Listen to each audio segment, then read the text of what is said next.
చిగురాకుల లేఖలు రాసి చిరుగాలి చేతికి ఇచ్చి ఎప్పుడోనే పంపించాను నువ్వు చూడలేదా?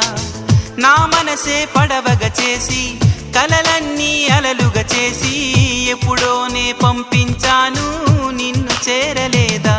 చెప్పాలని అనిపిస్తున్నా నా ఎదుటే నువ్వు కూర్చున్నా మనసులోన మాట నీకు చెప్పలేకపోతున్నా. చెప్పకుండా ఓ క్షణమైనా ఉండలేకపోతున్నా. ఎలా చెప్పనమ్మా నాలోని ప్రేమని, ఎలా చూపనమ్మా నా ప్రేమను అని.